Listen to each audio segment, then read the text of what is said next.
রাজধানীর হাতিরঝিলে অনুষ্ঠিত হয়েছে টাইগার পেস হাফ ম্যারাথন।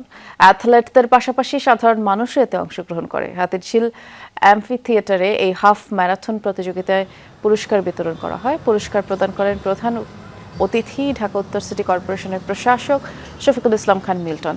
তিনি তরুণ প্রজন্মের মাঝে এই ম্যারাথনের আয়োজন ছড়িয়ে দেওয়ার প্রত্যয় ব্যক্ত করেন। বিশেষ অতিথি হিসেবে উপস্থিত ছিলেন জাতীয় ক্রিকেট দলের সাবেক অধিনায়ক মোহাম্মদ আশরাফুল। সুস্থতা নিশ্চিতে দৌড়ের বিকল্প নেই বলেও মন্তব্য করেন তিনি। ওয়েদার নিয়ে একটু টেনশনে ছিলাম, বৃষ্টি হয় না, গরম থাকে, তারপরেও আলহামদুলিল্লাহ ওয়েদার ভালো ছিল। ফার্স্ট টাইম ম্যারাথনে দৌড়াইলাম এবং আমি মোটামুটি 1 ঘন্টা 17 মিনিট হাতে রেখে এটা কমপ্লিট করতে পেরেছি। বাংলাদেশের সব মানুষই খুব সচেতন